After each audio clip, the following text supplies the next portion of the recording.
Jasmine and Zoe Washington stood frozen on the Atlanta airport tarmac, humiliation burning their cheeks as security approached. The SkyElite representative's words still rang in their ears, "You don't belong here." Their confirmed reservations meant nothing as white passengers boarded the luxury jet behind them. Jasmine's trembling hand raised her phone, recording the injustice unfolding before them. Before we dive into this shocking story, let me know where you're watching from in the comments. Hit that like button if you've ever witnessed discrimination, and subscribe to join our community fighting for justice. Now, let's uncover how these accomplished black sisters' lives were about to change forever. Jasmine and Zoe Washington were not ordinary sisters. At 25, Jasmine had already revolutionized the tech industry with her groundbreaking security software that major corporations were scrambling to license. Her algorithm could detect potential data breaches before they happened, saving companies millions in potential losses. Meanwhile, 23-year-old Zoe was making waves in medical research with a promising cancer treatment that targeted specific cellular mutations with minimal side effects. Early trials showed an unprecedented success rate, and medical journals were publishing her findings with increasing frequency. Their success didn't materialize from thin air. Growing up in middle-class Baltimore, they were raised by their father, Darius Washington, after their mother passed away when they were young. Darius was strict but loving, instilling in his daughters an unshakable sense of resilience and determination. "Excellence isn't optional," he would tell them. "In this world, you'll have to be twice as good to get half as far." He worked long hours at what he described as investment consulting, often traveling for business but never missing important moments in his daughters' lives. Both sisters excelled academically despite facing constant microaggressions at the elite schools they attended. Jasmine recalled a computer science professor who repeatedly attributed her success to diversity initiatives, rather than her brilliant coding skills. When she won the national coding championship in her junior year, he still suggested she had an unfair advantage.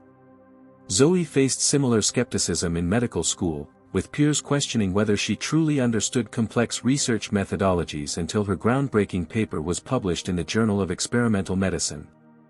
"We learned early that our accomplishments would always be questioned," Jasmine explained to her sister as they packed for the TechMed Summit in Los Angeles. This exclusive conference brought together the brightest minds in technology and medicine, and both sisters had been invited to present their work. Industry leaders and potential investors would be there, making it a career-defining opportunity. "This could change everything for us," Zoe said, carefully folding her presentation materials. "My research needs additional funding, and your software could scale globally with the right partnerships." After much discussion, they had decided to splurge on SkyElite, an exclusive private jet service catering to executives and celebrities. The membership-based service promised luxury, convenience, and networking opportunities with other influential passengers. "It's expensive, but we've earned it," Jasmine insisted as she booked the reservation, paying the premium fee from their hard-earned savings. "Remember how we used to cut out pictures of successful people from magazines and paste them on our vision boards? This is us manifesting that success." The decision to fly SkyElite wasn't just about comfort. Both sisters had experienced travel discrimination before. Jasmine was once randomly selected for additional screening 6 consecutive times while traveling to tech conferences. Zoe had been mistaken for a flight attendant 3 times on her last commercial flight, even while sitting in first class. SkyElite, with its promise of exclusivity and personalized service, seemed like a space where they could finally travel without these indignities. The confirmation email arrived with a satisfying ping. "Ms. Washington, your SkyElite experience awaits. We look forward to serving you with the excellence you deserve." To excellence, Zoe raised an imaginary glass. "And to being treated like we deserve," Jasmine completed their toast, unaware of just how prophetic those words would become. The night before their flight, Darius called to wish them luck. "You've both worked so hard for this opportunity," he said with pride evident in his voice. "Remember who you are and where you come from. And call me when you land." "You worry too much, Dad," Jasmine teased. We're grown women now. I'll always worry about my girls, he replied. It's a father's job. Neither sister could have anticipated that this routine travel arrangement would spark a chain of events that would expose not only corporate discrimination but also family secrets that their father had kept hidden for decades. The Atlanta morning sun beat down on the private terminal as Jasmine and Zoe approached the SkyElite check-in desk, rolling their designer luggage behind them. Both women were dressed impeccably, Jasmine in a tailored navy suit that complemented her confident stride, and Zoe in a sophisticated cream dress that highlighted her academic poise. They had deliberately arrived early, anticipating the usual additional scrutiny they faced when traveling. "Good morning," Jasmine greeted the receptionist with a practiced smile. Jasmine and Zoe Washington checking in for the 10:30 flight to Los Angeles. The receptionist, a young white woman with a nameplate reading Amber, looked up with a brief smile that faltered as she glanced between the sisters and her computer screen. "Just one moment, please," she said, picking up a phone and turning slightly away from them. "Ms. Mason?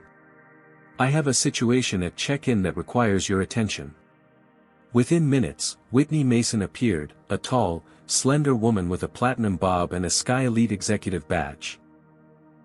Her expression was professionally neutral, but her eyes conveyed immediate suspicion. "I understand there's a check-in issue," she addressed Amber rather than the sisters.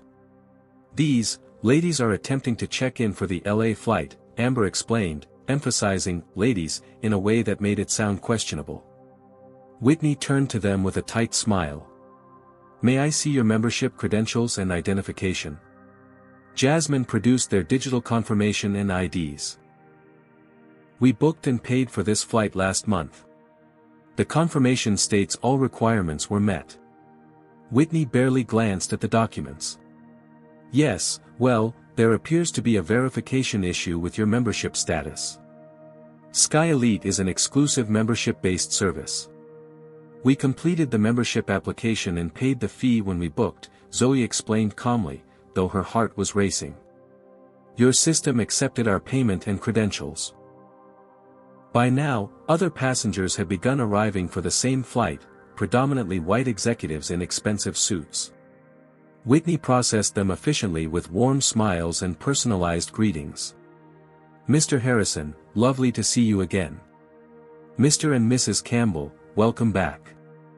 Each passenger who walked past cast curious glances at the sisters still waiting at the counter. Some looked away uncomfortably while others stared openly. None intervened. "Perhaps you're confused about which service you booked," Whitney suggested, her voice dripping with condescension. "SkyElite caters to a certain caliber of clientele with particular membership requirements." "What requirements exactly?" Jasmine asked, her voice steady despite her growing anger. "We're both successful professionals who met all the stated requirements on your website. We paid the same membership fee as everyone else." Whitney's smile tightened. "There seems to be a misunderstanding. Your membership application is still pending final verification." "That's not what your confirmation email stated," Zoe countered, pulling up the email that clearly read, "Membership confirmed." A security officer named Bradley Thompson had positioned himself nearby, hand resting casually on his holstered weapon as he watched the interaction. His presence felt unnecessarily threatening. Whitney lowered her voice. "I'm trying to help you avoid further embarrassment. This is clearly not the right fit for your situation." "Our situation?" Jasmine repeated, her voice rising slightly. "What exactly do you mean by that?" More passengers continued to board, the contrast becoming increasingly obvious. An older white couple who arrived after the sisters was promptly checked in and escorted to the jet without membership verification. Jasmine began recording on her phone. "We're being denied service despite having confirmed reservations and memberships. Every white passenger is boarding without issue." This prompted Whitney to signal to Bradley, who immediately stepped forward. "Recording is not permitted in the private terminal for security reasons. I'll need you to stop immediately." "This is documented discrimination," Jasmine responded, continuing to record. We have every right to document this incident. Another employee, Stephanie Powell, approached and whispered something to Whitney. The words, membership requirements, and image standards, were audible. Whitney straightened her blazer and addressed the sisters with finality. I'm going to have to ask you to collect your belongings and exit the terminal. Your membership applications have been denied based on our internal verification process. On what grounds? Zoe demanded. That information is proprietary, Whitney replied coolly. Security will escort you out. Bradley stepped closer. Ladies, please don't make this more difficult than it needs to be. A small crowd had gathered now, some discreetly filming the confrontation on their phones. The sisters realized they were creating a scene but stood their ground. We're not leaving until you provide a legitimate reason for denying us service after accepting our payment, Jasmine stated firmly. Then I'll have to call airport police and have you removed for trespassing, Bradley threatened, reaching for his radio. The humiliation was overwhelming, but the sisters knew escalation would only play into harmful stereotypes about angry black women. With tremendous dignity, they gathered their luggage. This isn't over, Jasmine said quietly to Whitney. What you're doing is illegal. Whitney merely smiled. Have a nice day, ladies. Perhaps Delta is more appropriate for your travel needs. As they walked through the terminal, past the wealthy onlookers, past the luxury shops, and back into the main airport, both sisters maintained their composure despite the burning shame and anger. Only when they reached the privacy of the regular terminal did Zoe allow a single tear to fall. They never had any intention of letting us on that plane, she whispered. Jasmine squeezed her sister's hand. No. But they'll regret it. She posted the video immediately, tagging SkyElite and adding a single caption, "Watch two black professional women with confirmed reservations get banned from at SkyElite while all white passengers board freely."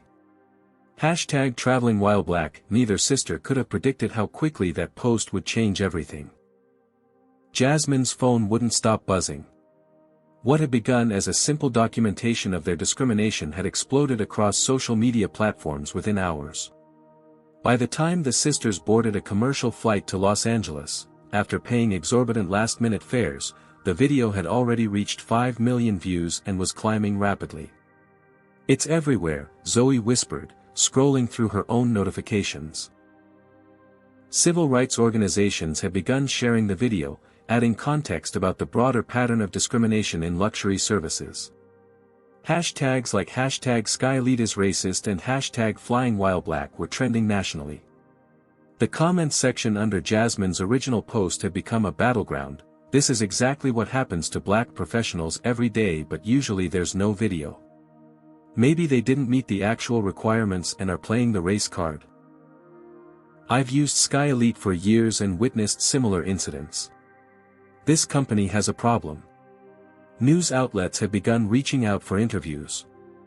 3 passengers from the SkyElite flight had come forward as witnesses, confirming that no white passengers had undergone similar verification procedures. Dr. Anthony Keller, VP of Neurosurgery at Boston Medical, read one statement.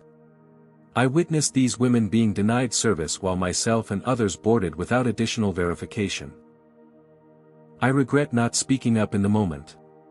By evening, SkyElite had issued a sterile corporate response. SkyElite is aware of the incident involving 2 passengers at our Atlanta terminal. We take all allegations seriously and are conducting an internal review. SkyElite prides itself on providing exceptional service to our diverse membership base. This appears to be a procedural misunderstanding rather than any form of discrimination. We apologize for any inconvenience experienced by the passengers involved. Procedural misunderstanding, Jasmine repeated incredulously as they settled into their cramped commercial flight seats. That's what they're calling explicit racism now. Their professional colleagues had begun rallying support. The tech company considering Jasmine's security software issued a statement postponing any partnerships with companies using SkyElite services. The Medical Research Foundation funding Zoe's work publicly questioned whether the conference should maintain SkyElite as a sponsor. Midway through their flight, the story hit television news. The sisters watched themselves on the tiny airplane screens, their private humiliation now a national conversation about privilege and access. "I feel exposed," Zoe admitted. "I never wanted to be the face of another viral racism story." Jasmine squeezed her hand. "We didn't choose this, but maybe we can use it to create actual change." Their phones continued buzzing with notifications. Colleagues, friends, and strangers expressed outrage and support. Several black celebrities had shared their own similar experiences with luxury services. Even a few politicians had weighed in, calling for investigations into discriminatory practices in the private aviation industry. Notably absent from their flood of messages was any communication from their father. They had texted him about the incident, but Darius Washington had only replied with a brief message, "Taking care of some business. We'll call later. Stay strong."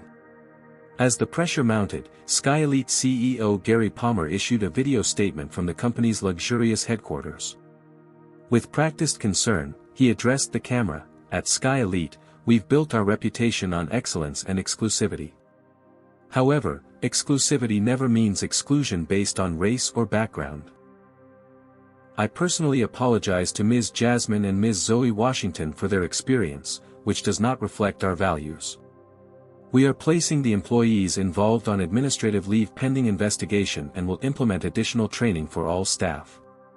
We have reached out to the Washington sisters to make this right." "No, they haven't," Zoe noted, checking their messages again. "They haven't contacted us at all." By the time they landed in Los Angeles, the controversy had grown even larger.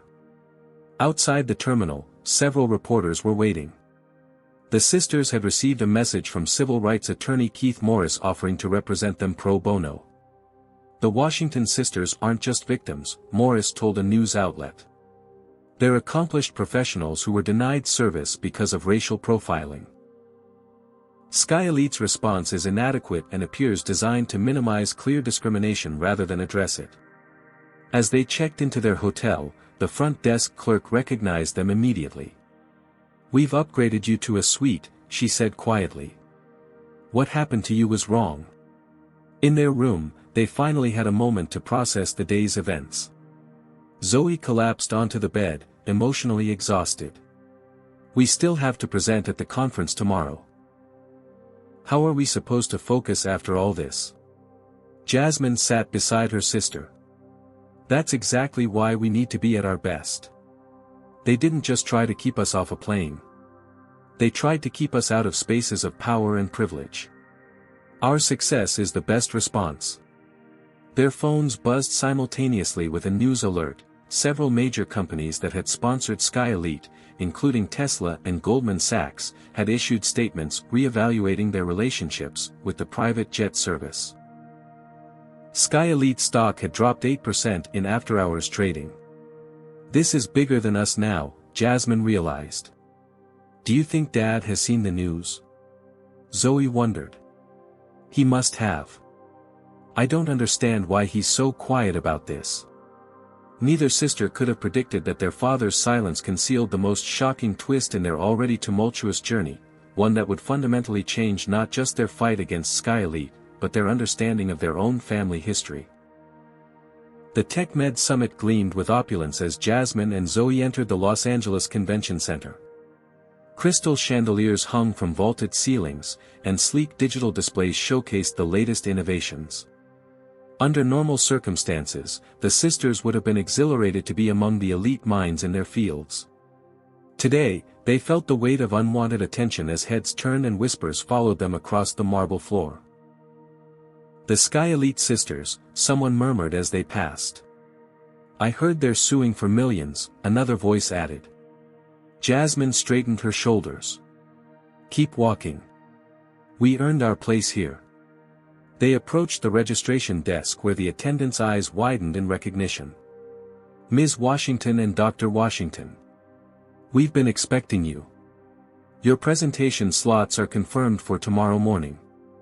As they collected their badges, a group of young black tech professionals approached.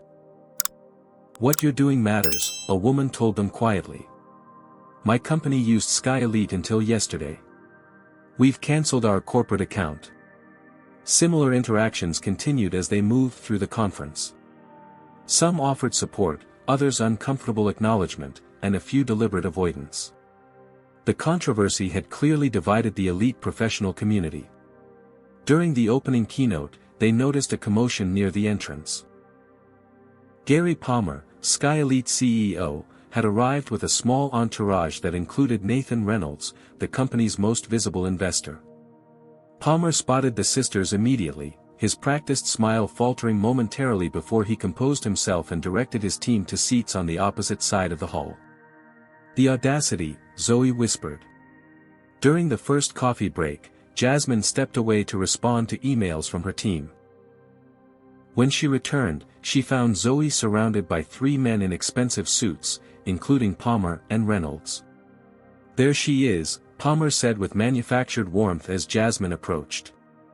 "I was just telling your sister how eager we are to resolve this unfortunate situation." "This is hardly the venue for that discussion," Jasmine replied coldly. "Perhaps we could speak privately." Palmer gestured to a nearby conference room. "Just 5 minutes of your time." Against their better judgment but curious about what he might say, the sisters followed Palmer and Reynolds into the empty room.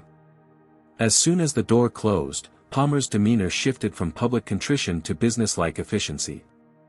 "Let's cut to the chase," he said.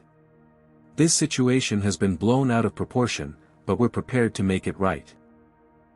SkyElite would like to offer you both lifetime premium memberships, valued at over $200,000 each, plus compensation of $50,000 for your inconvenience." Reynolds nodded approvingly. "It's a generous offer. In return, we'd ask for a joint statement acknowledging the resolution and that no discriminatory intent was involved." Jasmine crossed her arms. "So you want to buy our silence with the very service that discriminated against us?" "No one is trying to silence you," Palmer insisted. "We're acknowledging a mistake occurred and offering compensation. What else are you looking for?" "Accountability," Zoe said firmly. "Policy changes. Consequences for Whitney Mason and the other employees involved. And an acknowledgement that this wasn't a random incident but part of a pattern," Jasmine added. Palmer's facade of reasonableness began to crack. "You're asking us to admit to systematic racism based on one unfortunate interaction. That's simply not accurate." "One interaction?" Jasmine repeated incredulously. "Your staff explicitly prevented us from boarding while allowing white passengers with identical memberships to pass. Whitney Mason suggested we weren't the right caliber of client." "You may have misinterpreted," Palmer began. "We didn't misinterpret anything," Zoe interrupted. "It's on video." Reynolds leaned forward, his voice lowered. "Look, between us, every luxury service has unwritten standards. It's not about race, it's about maintaining a certain environment for our core clientele." The sisters stared at him in disbelief at his candor. "What exactly are you implying about your core clientele?" Jasmine asked. Palmer shot Reynolds a warning look. "What Mr. Reynolds means is that our members expect a particular experience. Exclusivity is part of our brand. And black faces don't fit that brand?" Zoe challenged. "That's not what I said," Palmer replied quickly. "This conversation isn't productive. Our offer stands for 24 hours. After that, we'll have to explore other options to resolve this matter." The implied threat wasn't subtle. "Are you threatening us?" Jasmine asked, voice steady despite her anger. "Not at all," Reynolds interjected smoothly. "But these viral moments can damage everyone involved. Your professional reputations are just beginning. It would be unfortunate if you became known primarily for this incident rather than your remarkable achievements." The sisters exchanged glances, a lifetime of silent communication passing between them. "We'll be in touch," Jasmine said finally, moving toward the door. As they exited, Palmer called after them. "We're not the villains here, Ms. Washington. We're simply protecting our business. Back in the main conference hall, the sisters found a quiet corner to process what had just happened. They're worried, Zoe observed. The stock price must be taking a bigger hit than reported. And they're willing to pay a lot to make this go away, Jasmine added. Which means they know exactly how wrong this was. Looking around at the conference attendees, Jasmine suddenly felt compelled to address our audience directly. Have you ever been offered money to stay silent about discrimination? Comment 1 if you believe the sisters should take the money and move on with their careers. Comment 2 if you think they should fight for real systemic change, even at personal risk. Hit that like button if you've ever had to choose between speaking up or protecting your career, and subscribe to see how these brilliant sisters navigate this impossible situation. But the real question is, with powerful executives threatening their professional futures, how far should Jasmine and Zoe go in pursuing justice? And where is their father during all this? The answer might surprise you. Keith Morris's law office overlooked downtown Los Angeles, the sprawling city grid visible through floor-to-ceiling windows. The civil rights attorney had made his reputation taking on corporations that most lawyers wouldn't dare challenge.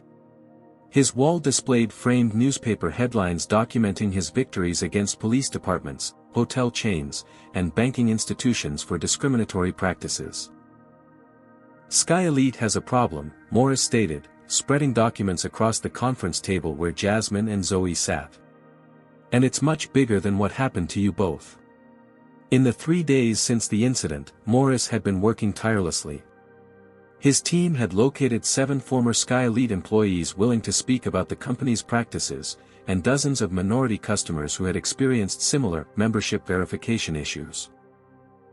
Look at this, he said, pushing forward an internal company email from 6 months earlier. It's a training document for customer-facing staff. Notice this paragraph about maintaining membership standards and visual verification protocols. Jasmine read the highlighted section. This is coded language for racial profiling. Exactly, Morris confirmed. And here's where it gets worse. He revealed a spreadsheet showing acceptance rates for membership applications. Applications with traditionally African American names were rejected at 14 times the rate of those with traditionally white names, even with identical financial qualifications. How did you get this data? Zoe asked, impressed. 2 former data analysts from their membership department.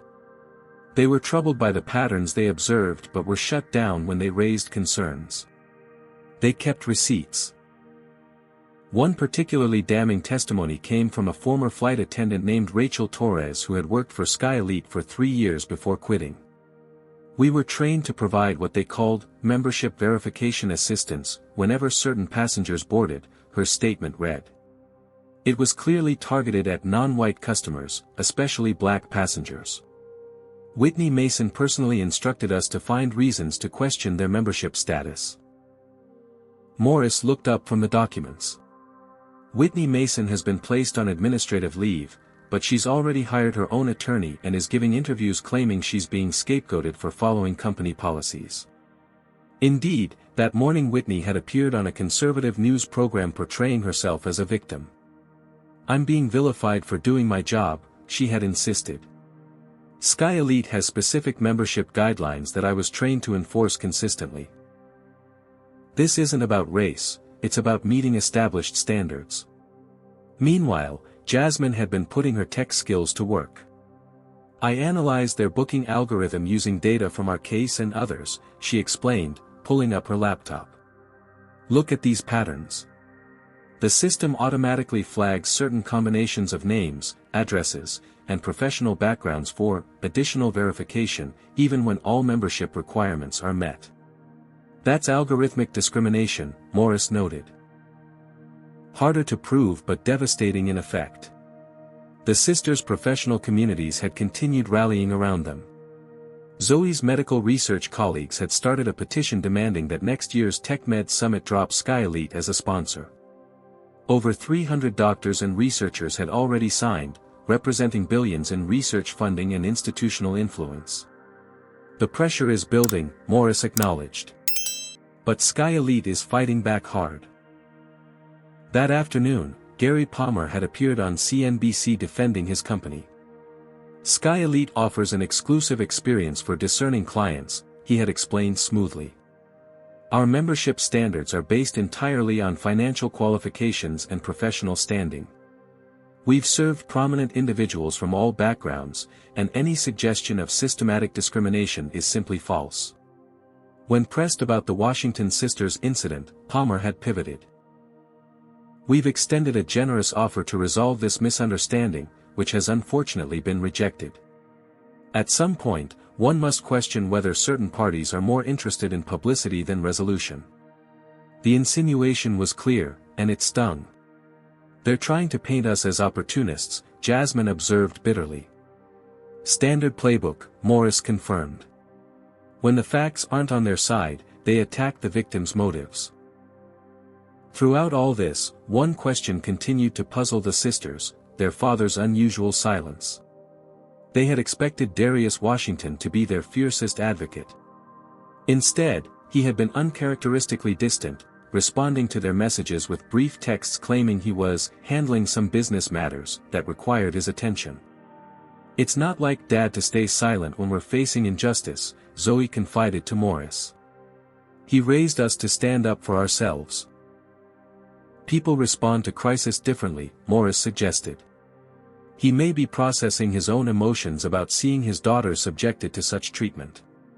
Jasmine wasn't convinced. That's not our father. Something else is going on.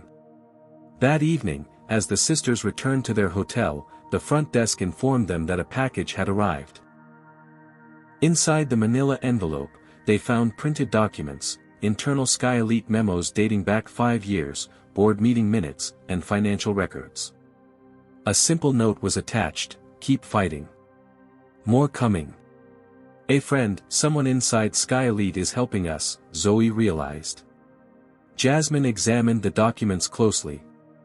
These show the board explicitly discussed membership demographic management as a strategic priority. They knew exactly what they were doing. As they reviewed the materials, breaking news alerts lit up their phones. SkyElite stock had dropped another 12%. 3 celebrity members had publicly cancelled their memberships. And most significantly, a major investment firm had announced it was reconsidering its 9-figure stake in the company. "We're actually hurting them," Zoe said, a note of surprise in her voice. Jasmine nodded slowly. "Which means the real pressure is just beginning." She was right. That night, their social media accounts were flooded with attacks from anonymous accounts questioning their credentials, their motives, and even their professional accomplishments. Old photos from college were circulated out of context. Conspiracy theories emerged suggesting the entire incident was staged for publicity. The counterattack has begun, Morris warned them during a late-night call. This will get worse before it gets better. Are you prepared for that? The sisters exchanged a look of determination. "We didn't start this fight," Jasmine replied firmly. "But we're certainly going to finish it." What they couldn't know was that the most shocking revelations were yet to come, and that their mysteriously absent father was at the center of a truth that would change everything. The glossy spread in Business Insider should have celebrated Jasmine and Zoe Washington's professional achievements. Instead, the feature article, ostensibly about the SkyElite controversy, subtly undermined them with carefully planted questions about their rise to success. Industry insiders wonder how the Washington sisters, just a few years out of school, could afford SkyElite's premium memberships, which typically cater to established executives and high-net-worth individuals, the article noted. While both women show promise in their fields, some question whether their viral moment is overshadowing more seasoned professionals. Jasmine threw the magazine across their hotel room. "This is a hit piece. They never even interviewed us." "Look at the advertising on the next page," Zoe pointed out. "Guess who's a major sponsor of the magazine?" A full-page SkyElite advertisement gleamed with luxury imagery and the tagline, "Excellence has standards." The PR counteroffensive had begun in earnest. SkyElite had hired crisis management firm Brunswick Group, known for helping corporations weather public relations disasters. Their strategy was becoming clear: question the sisters' credibility without directly addressing the discrimination claims. On financial news networks, commentators sympathetic to SkyElite had begun floating alternative narratives. Is it possible these young women were attempting to access a level of service they hadn't actually qualified for? One analyst suggested on Bloomberg. SkyElite's premium tier requires substantial financial verification. Social media had become a battlefield. While support for the sisters remained strong among civil rights advocates and many professional groups, a coordinated campaign of doubt had emerged. Anonymous accounts with suspiciously similar messaging questioned whether the sisters were playing the race card to gain publicity for their careers. Old social media posts from the sisters' college days were resurfaced and taken out of context. A photo of Zoe at a campus protest was circulated with false claims that she had a history of manufacturing racial incidents for attention. A joke Jasmine had tweeted about hacking the system, referring to a coding competition, was presented as evidence of her attempting to circumvent SkyElite security measures. "They're trying to drown out the actual discrimination with noise," Keith Morris observed during their daily strategy call. Classic deflection tactics. The pressure intensified when Nathan Reynolds, SkyElite's prominent investor, gave an exclusive interview to the Wall Street Journal. "While I respect the Washington sisters' accomplishments, I question their approach to this situation," Reynolds stated. When offered a generous resolution, they chose ongoing publicity instead. One must wonder about their ultimate objectives. The article noted Reynolds' history of charitable giving to minority education initiatives, positioning him as an unlikely target for racism accusations. The professional consequences for the sisters were becoming real. Jasmine received an email from a potential business partner. "Given the current controversy, we believe it's best to postpone our discussions about implementing your security software. While we value your innovation, our board is concerned about potential distractions from our core mission at this time." Similarly, Zoe was notified that her research grant application was suddenly under additional review, despite having received preliminary approval weeks earlier. "They're trying to isolate us professionally," Zoe realized. "Make us too controversial for others to associate with." The online harassment had escalated to include threats. Their hotel had increased security after several concerning messages were received. They'd been forced to make their social media accounts private and had started using fake names when ordering food delivery. "This is the playbook," Morris explained. "Make standing up for yourself so costly that you'll accept whatever settlement they offer just to end the nightmare." That evening, the sisters finally connected with their father via video call. Darius Washington looked tired, his normally immaculate appearance slightly disheveled, as if he'd been working around the clock. "Dad, where have you been?" Jasmine demanded. "We're under attack from all sides, and you've barely been in touch." "I'm sorry, girls," he replied, his voice unusually subdued. "There are things happening that I can't fully explain yet. But I'm handling it." "Handling what?" Zoe pressed. "We need your support right now, not vague reassurances." Darius sighed heavily. "I know this is difficult to understand, but I need you to trust me. There are complications I'm working through." "What complications could possibly be more important than what we're facing?" Jasmine asked, frustration evident in her voice. Their father looked directly into the camera, his expression uncharacteristically vulnerable. "I should have prepared you both better for this. I thought I could protect you from certain realities." "Dad, you're scaring us," Zoe said. "What are you talking about?" "I'll be in Los Angeles tomorrow," he promised. "We'll talk then. In person. There are things I can't say over the phone." After the call ended, the sisters sat in confused silence. "That was weird, right?" Jasmine finally said. "He's never been cryptic like this before. Remember all those business trips he took when we were growing up?" Zoe mused. How he never really explained what his investment consulting work involved. And how he always avoided certain social events, Jasmine added. Especially anything with a lot of publicity. They began recalling other puzzling aspects of their father's behavior throughout their lives. How he had extensive security systems installed in their home. How he used different phones for different contacts. How he always seemed to know powerful people across various industries but kept those relationships private. Dad has always been private about his business, Zoe acknowledged, but this feels different. Tomorrow, Jasmine said, looking out at the Los Angeles skyline. Tomorrow we get answers. They couldn't have imagined just how dramatically those answers would transform their understanding of everything, their father, SkyElite, and the true power dynamics at play in their fight for justice. The sisters' childhood home in Baltimore had always been comfortable but modest, a 4-bedroom colonial in a respectable neighborhood where Darius Washington had raised his daughters after their mother's death. Nothing about their upbringing suggested extraordinary wealth or connections. Their father had always emphasized hard work, education, and self-reliance. Success isn't about what you have, he would tell them. It's about what you build. Now, as Jasmine and Zoe waited for their father in their hotel suite, memories of his peculiar behaviors over the years began to crystallize into a pattern they had never fully recognized. Remember when my high school newspaper wanted to do that feature on successful parents and Dad refused? Jasmine said. He sent my biology teacher instead to talk about careers in science. Zoe nodded slowly. And when your security software won that national competition, he didn't attend the ceremony even though it was only 2 hours away. He claimed he had an unavoidable conflict. He always avoided photographs at our graduations, Jasmine added. Mom's family thought he was just being difficult. Other memories surfaced, Darius taking urgent phone calls in his study with the door locked. His insistence that they never mention his business dealings on social media.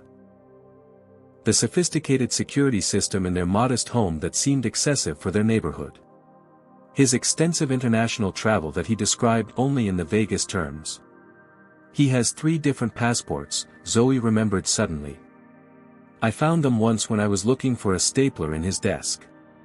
When I asked about them, he said it was for business efficiency. A knock at the door interrupted their recollections. Darius Washington entered the room, impeccably dressed in a tailored suit as always, but with visible exhaustion in his eyes. He embraced his daughters tightly. "I'm so sorry I wasn't here sooner," he said, his voice heavy with emotion. "Dad, what's going on?" Jasmine demanded. "You've been MIA while we're fighting the biggest battle of our careers." Darius sat down, gesturing for his daughters to join him. "I've been protecting you your entire lives," he began. "Perhaps too much. I thought I could keep certain realities separate from your world." "What realities?" Zoe pressed. He took a deep breath. "After your mother died, I made decisions about how to raise you both. I wanted you to succeed on your own merits, not because of advantages." "What advantages?" Jasmine asked, confusion evident in her voice. Instead of answering directly, Darius pulled out his phone and showed them an email. "This arrived an hour after your incident at SkyElite went viral. It's from Whitney Mason." The sisters leaned forward to read the message. "Mr. Washington, I was unaware of the connection. This unfortunate situation can be resolved immediately. Please advise on your preferred course of action." "Connection?" Zoe repeated. "What connection?" Darius stood and walked to the window, looking out at the city lights. "Let's go to my study," he said finally. "Your study? In Baltimore?" Jasmine asked, confused. "No," he replied. "My Los Angeles office. There are things I need to show you that will explain everything." 30 minutes later, their car pulled up to a nondescript building in downtown Los Angeles. Darius led them through a private entrance and up to the top floor. He placed his hand on a biometric scanner, and the doors opened to reveal a stunning executive office with panoramic views of the city.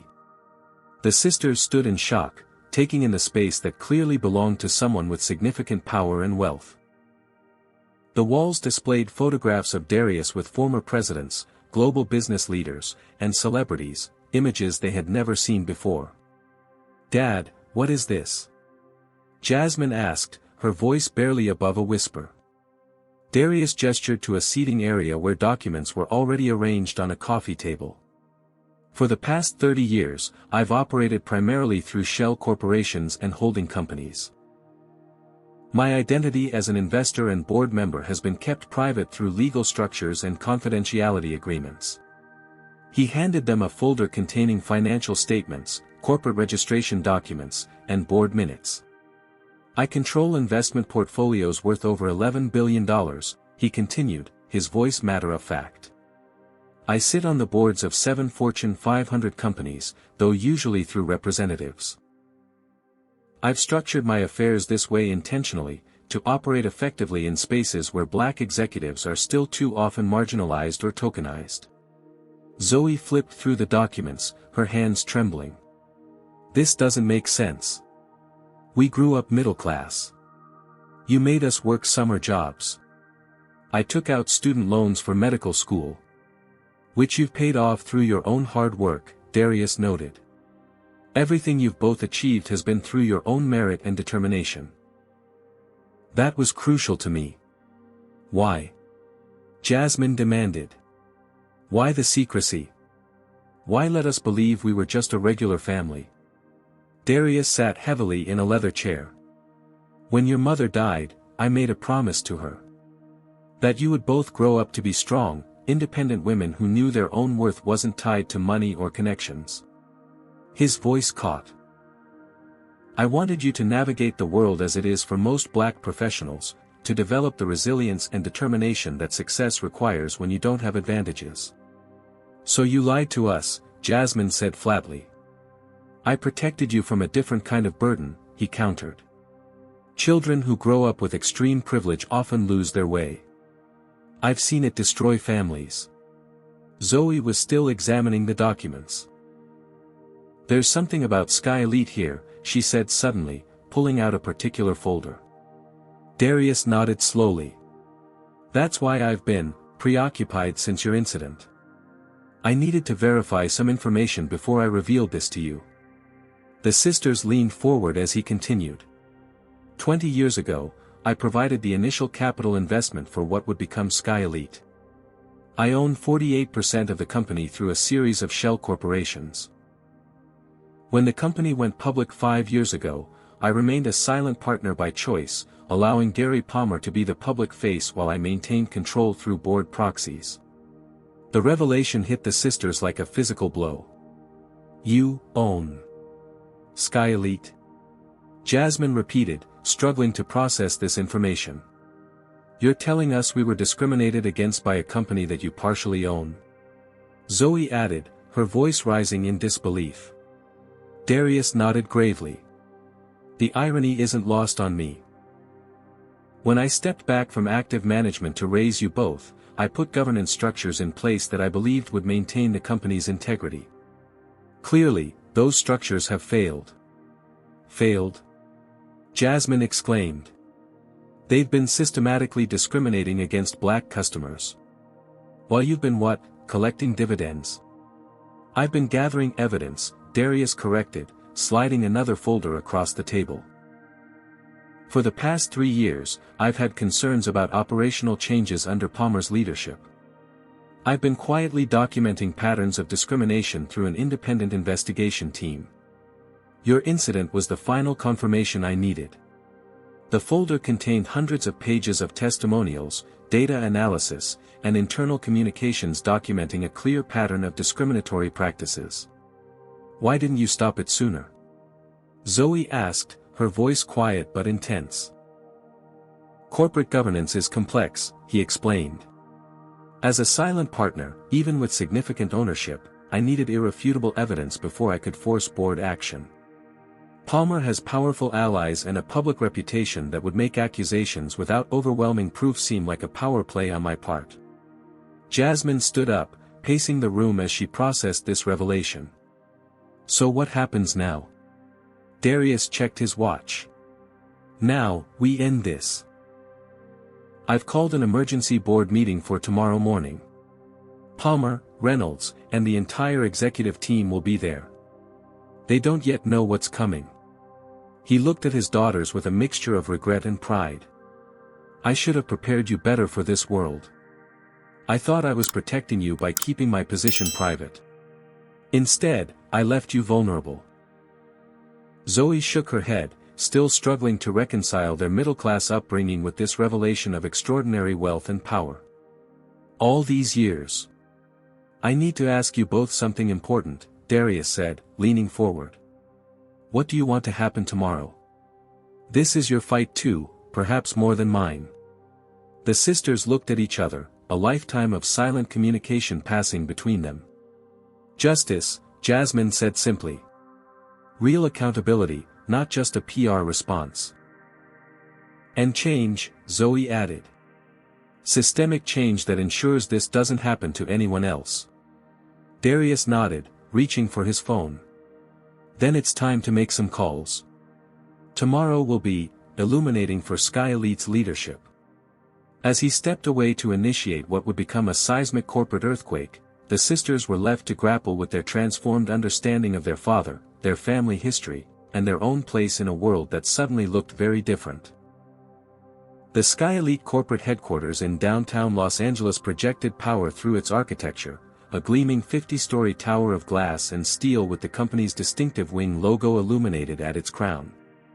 The building housed not only the private aviation service but also Palmer's growing empire of luxury brands catering to the ultra-wealthy. At 8:30 the next morning, Jasmine and Zoe Washington stood beside their father in the private elevator ascending to the executive floor. All three were dressed impeccably, Darius in a bespoke charcoal suit that suddenly made sense given his true financial status, and the sisters in professional attire that reflected their respective industries. They're not expecting you, Darius explained as the elevator climbed. The board knows only that I've called an emergency meeting regarding urgent governance concerns. They don't know who you really are. Jasmine asked, still adjusting to her father's secret identity. A few of the original board members do, but they're bound by strict confidentiality agreements. Palmer and Reynolds have never met me. They deal with my representatives and know me only as DW Holdings. How is that even possible? Zoe wondered. The ultra-wealthy often operate through layers of corporate entities and representatives, Darius explained. It's not unusual, especially for those who value privacy. When the elevator doors opened, they stepped into an opulent reception area where a startled executive assistant rose from her desk. Can I help you? She asked, clearly not recognizing any of them. Darius Washington and guests for the board meeting, he replied calmly. Her eyes widened slightly. Mr. Washington. From DW Holdings. The same. Of course. They're assembled in the main boardroom. No one mentioned you would be attending in person. That was intentional, Darius replied with a slight smile. As they approached the boardroom, voices could be heard through the partially open door. Gary Palmer was speaking, clearly a PR situation that requires careful management. The investment group's concerns are understandable, but with the right messaging strategy, he stopped mid-sentence as Darius pushed the door open. Around the massive table sat 12 people, the company's top executives and board members. Their expressions ranged from confusion to shock as Darius and his daughters entered the room. Nathan Reynolds was the first to recover. Excuse me, this is a private board meeting. How did you get up here? Security personnel stationed at the corner of the room moved forward, but Darius remained perfectly composed. My name is Darius Washington, he announced. I believe you've recently become acquainted with my daughters, Jasmine and Zoe. Recognition dawned on Palmer's face. The women from the Atlanta incident, he said carefully. Mr. Washington, while we understand your concern as a father, this is hardly the appropriate forum. I'm not here as a father, Darius interrupted. though that would be reason enough. I'm here as the founding investor and principal owner of SkyElite. The room fell into stunned silence. That's impossible, Reynolds finally said. DW Holdings is the principal shareholder, a private investment group that... He stopped, the realization hitting him. DW. Darius Washington. Darius nodded, approaching the table with the confidence of someone who belonged there more than anyone else in the room.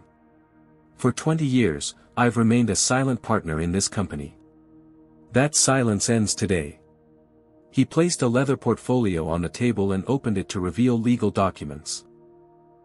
For those who require verification, here are the original incorporation documents, ownership certificates, and board authorizations that established my controlling interest in SkyElite, currently held through DW Holdings and its subsidiaries. The company's legal counsel, a woman named Patricia Alvarez, quickly reviewed the documents. She looked up with visible shock. These appear to be authentic. Mr. Washington controls 48% of outstanding shares. Palmer had gone pale. Why would you hide your identity all these years? That's a longer conversation for another time, Darius replied. Today, we're addressing the discriminatory practices that have infected this company under your leadership. He nodded to Jasmine, who connected her laptop to the room's presentation system. The screen filled with data, testimonials, and internal communications documenting years of systematic discrimination. For 3 years, I've been conducting an independent investigation into operational changes at SkyElite, Darius explained. What began as concerns about declining service standards revealed something far more disturbing, a pattern of racial discrimination in membership approvals, customer service, and hiring practices. The evidence was overwhelming. Statistical analyses showing rejection rates for minority applicants, internal communications discussing membership demographic management, and testimonials from former employees about unwritten policies. The incident involving my daughters wasn't a miscommunication or a rogue employee, Darius continued. It was the inevitable result of the culture you've cultivated, Mr. Palmer.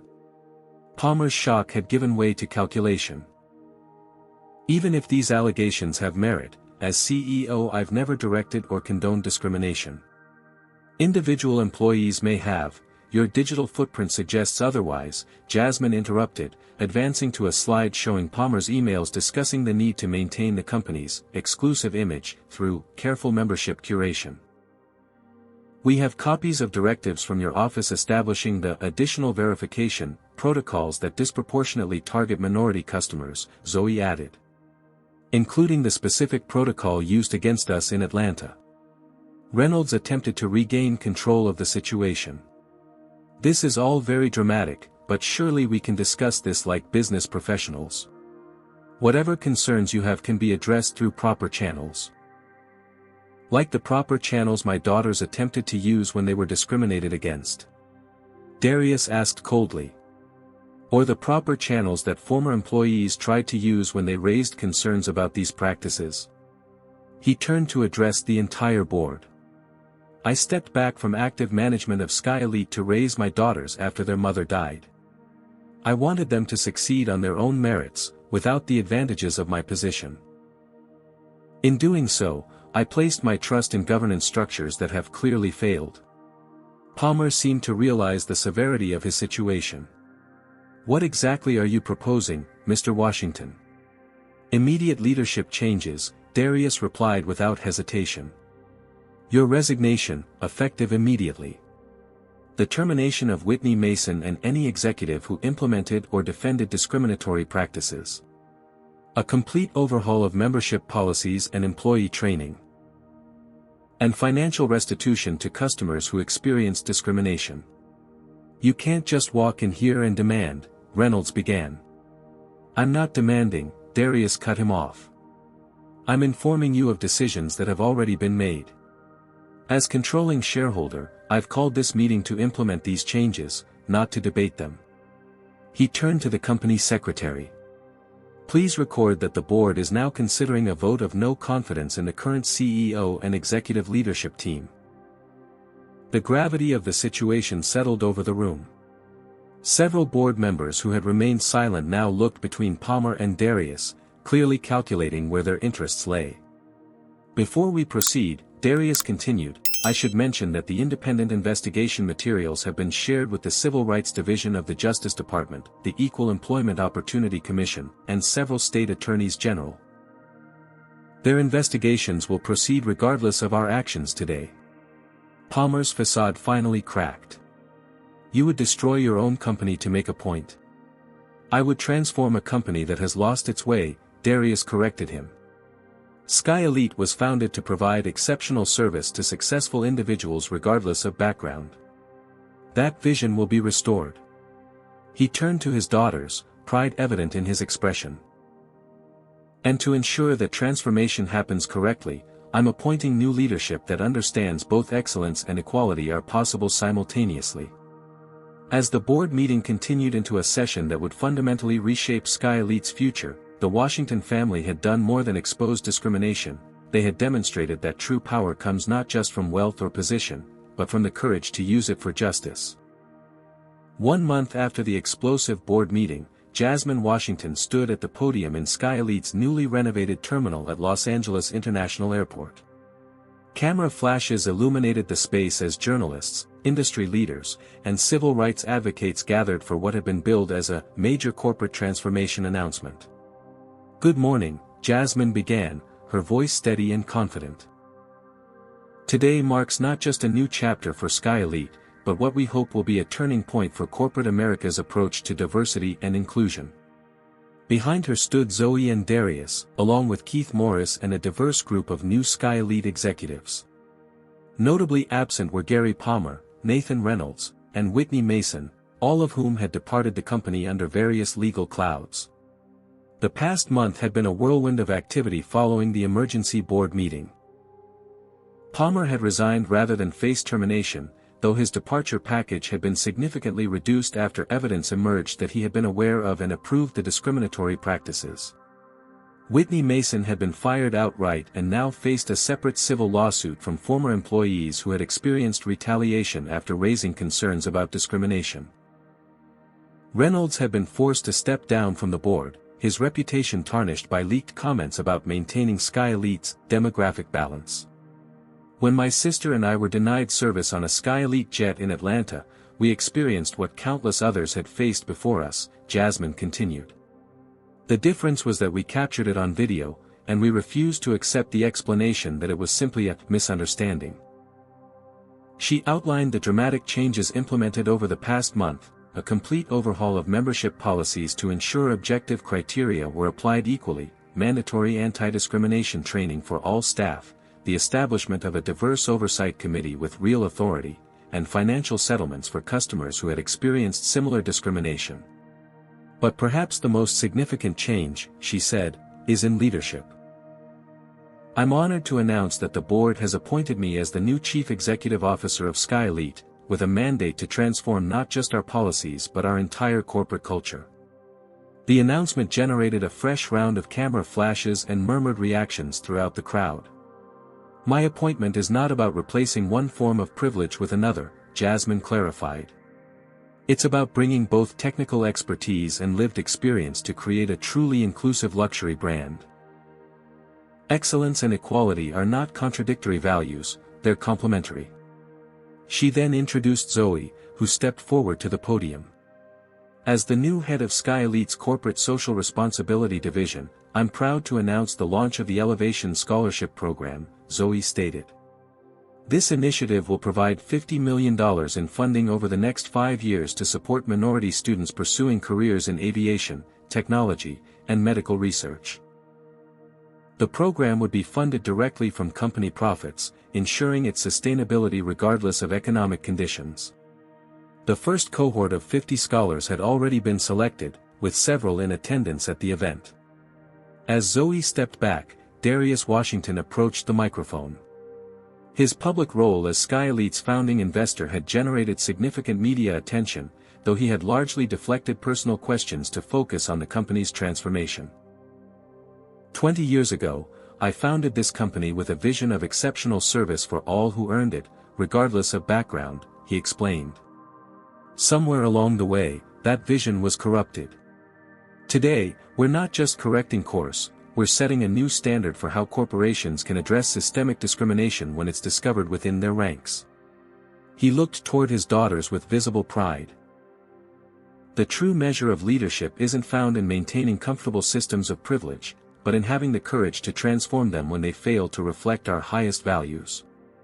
Following the formal announcements, the event transitioned to a tour of the renovated terminal, where journalists noted the subtle but significant changes. Gone were the intimidating verification stations that had disproportionately targeted minority customers. In their place was a streamlined check-in process with clear, objective membership requirements posted transparently. The staff, notably more diverse than before, had been retrained under new protocols developed in consultation with civil rights experts. Many employees expressed relief at working in an environment where they weren't expected to enforce unwritten discriminatory policies. The old system wasn't just harmful to customers, explained Terrence Jenkins, a flight attendant who had been with SkyElite for 5 years. It created a toxic environment for staff who felt uncomfortable with practices we knew were wrong but felt powerless to change. As the event concluded, the Washington family stood together for a rare photo opportunity. Their journey had become a national conversation about race, privilege, and accountability in corporate America. Several major companies had already announced reviews of their own membership and service policies, fearing similar exposés. Later that evening, as the family gathered in Darius's Los Angeles home, they reflected on the extraordinary month that had transformed their lives. "I still can't believe you kept this secret all these years," Zoe said, gesturing around the stunning penthouse apartment that her father had owned but never shared with them. "I wanted you both to develop your own identities, separate from wealth or connections," Darius explained.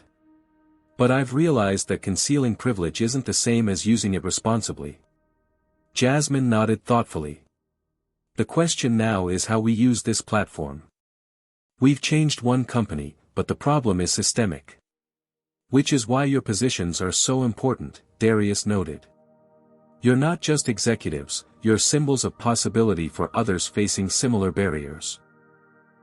The next morning, they would board a SkyElite jet for the first time since the Atlanta incident, not as passengers fighting for their right to be there, but as executives implementing a new vision of inclusive excellence. The symbolism wasn't lost on any of them. "Mom would be proud," Zoe said softly, looking at the family photograph Darius kept on his desk, one of the few visible signs of his private life amid the trappings of corporate success. "She always believed in fighting from within the system," Darius agreed. "She understood that real change requires both outsiders pushing for justice and insiders with the power to implement it." As news of SkyElite's transformation spread across social media, the company became an unexpected case study in corporate responsibility. Industry analysts who had predicted disaster when the discrimination scandal broke were now cautiously optimistic about the company's direction under Jasmine's leadership. The Washington Revolution, as some media outlets had dubbed it, represented something rare in American business, a moment when justice and accountability had prevailed over the usual cycle of corporate scandal, superficial apology, and return to business as usual. For Jasmine and Zoe, the triumph was bittersweet. Their professional lives had been irrevocably altered, their privacy diminished by public attention. Yet they had achieved something meaningful that extended far beyond their personal vindication. As they prepared to board their flight the next morning, now as executives rather than passengers, Jasmine turned to the camera one final time. "What would you do if you discovered discrimination in a company you owned? Would you have the courage to transform it completely, even at personal cost?" Comment below with your thoughts, and don't forget to like and subscribe to see more stories of justice prevailing against powerful systems. Thank you for joining us on this journey from humiliation to transformation. Remember that change begins with ordinary people refusing to accept injustice, even when, especially when, it would be easier to stay silent. The Washington family had demonstrated that true power isn't measured by wealth or position alone, but by the courage to use whatever privileges you have to create a more just world for everyone. This powerful story teaches us that discrimination often persists in the most exclusive spaces, hidden behind coded language and standards designed to exclude. It shows that true change requires both courage to speak up and power to implement systemic transformation. The Washington sisters' journey reveals how individuals facing discrimination must often choose between personal comfort and fighting for broader justice. The narrative also illuminates how privilege operates, sometimes in ways unknown even to those closest to us. Darius's decision to conceal his wealth and power from his daughters represented his own strategy for navigating racism, believing he was protecting them by forcing them to develop resilience. Yet his realization that working silently within the system wasn't enough demonstrates that accountability requires transparency and direct action. Perhaps most importantly, this story reminds us that discrimination isn't solved through superficial apologies or individual scapegoating, but through structural change in policies, leadership, and culture. When the Washington family transformed SkyElite, they didn't just win personal vindication. They created a blueprint for corporate America to follow. What would you do if you discovered discrimination within an institution you had the power to change? Would you have the courage to transform it completely, even if it meant exposing uncomfortable truths about yourself or others? Share your thoughts in the comments below. If you've ever experienced discrimination or witnessed it happening to others, hit that like button to show solidarity with those fighting for justice every day. Subscribe to our channel for more powerful stories that expose injustice and celebrate those brave enough to stand against it. Don't forget to share this video with someone who needs to understand how discrimination operates in elite spaces. Sometimes your story can be the catalyst that opens someone else's eyes to reality. Thank you for joining us on this journey from humiliation to transformation. Remember, change begins with refusing to accept injustice, especially when it would be easier to stay silent.